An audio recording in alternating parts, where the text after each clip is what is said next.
Yo, it's your boy Ado. I'm going to show you guys how to deal with team press on the opposition and also hold on to a lead from a winning position on FIFA 21. Obviously, FIFA 21 defending has changed massively this year and it's very difficult to obviously hold on to a lead, keep clean sheets, etc. But that's what I'm going to be showing you. We're going to dissect one of our games. This is the team that I used this weekend league. Kyle Walker goes in at centre-back for Semedo in game. So it's not the best team, but pretty meta and a lot of pace. So this is the team that we come up against, the match we're going to be analysing. He's got Mora, Benyera, Neymar and Dembele, all with hunters. So he's got a serious attack with a lot of pace. We skipped the first half because I want to show you how to hold on to a lead when he's really trying to attack me and we are already in a winning position. So the first half, we dominated possession. We only had one shot. He had 4 shots and a bit less possession. Our pass accuracy is pretty good. So we're just going to skip that one because nothing really exciting happened there. And we're going to start from around the 55th minute, which is what it's at, and show how we hold onto this lead and sort of withstand the barrage or the pressure that the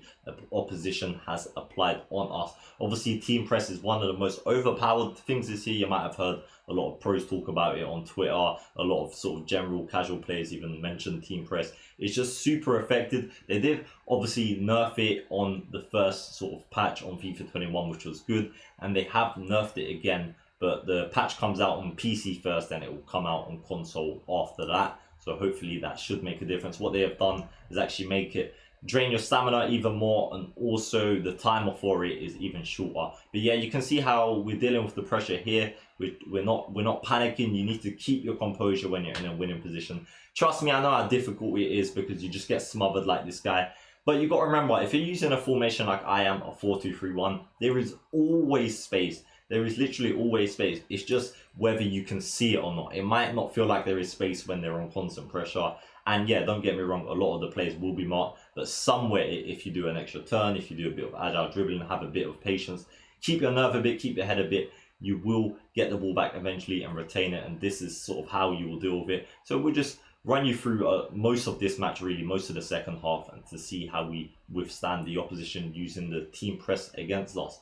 Obviously, your team is going to help to a certain extent, but it's not going to be everything. And like I said, don't get me wrong, this game, we might have been leading 1-0, and the next match, I could have easily... I'm pretty sure the next match after this was like 6-5, literally a rugby scoreline. That's just how it is this year. Defending is extremely difficult, but to a certain extent, some of it is our fault, but a lot of it also isn't, because how can you go from a 1-0 game to a 6-5 game? It's just completely inconsistent. But yeah, let's analyze some of the gameplay now anyway and stop talking about this stuff. So we've got the ball. Well, we haven't got the ball, sorry. We're pressing with our centre-back, and then we're backing off a bit. It's the 70th minute now. I'm using my CDMs to press, but now it's in the sort of box. I'm controlling my centre-backs. So I'm trying to withstand the opposition. I don't need to press them that much, although I ain't afraid to press. I really don't recommend drop back one depth. I don't play it, but obviously if that does help you, then maybe you can use it. It's just for me, if I was to ever use drop back one depth, then I feel like the opposition sort of pin me in my half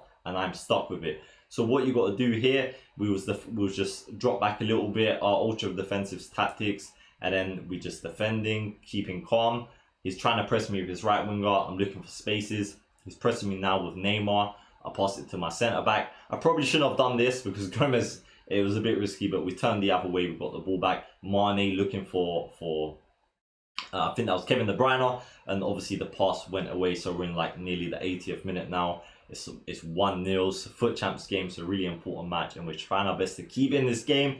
He's got the ball with Dembele, pass it to Neymar. I back off a bit, but enough of the distance for the AI to block it, because we all know AI blocks are ridiculously good. So look how close all of his forwards are. He's literally got, if I pause it right now, look how many forwards he has on that side of the game. He's got Neymar, he's got Benyera there, he's got Dembele, he's got Mora, and a couple other midfielders. So what did we do? We completely switched play. We took all of that. We took about 4 or 5 players out of the game, and all of a sudden we're on the counter attack in the 81st minute. We've got a lot of space. We've taken the pressure off ourselves, but I sort of over dribbled too much there with Kante. He does a through ball. I've read it. I've already started running back with my centre backs, and we get the ball back. We run down the clock a little bit. You pass it. The more and more you pass it around, remember your opponent's getting more and more frustrated. He's in this area here. It looks dangerous because he's got so many players there, and when you're in these areas on FIFA 21, when they pass it and it's late on, it's like you can't tackle them. I can't really explain it, but I'm sure you understand what I mean. So he's trying to pass it around, but we keep solid, we keep compact, we always keep our DMs in their positions. I do not start dragging them out of positions when I'm in these sort of crucial areas.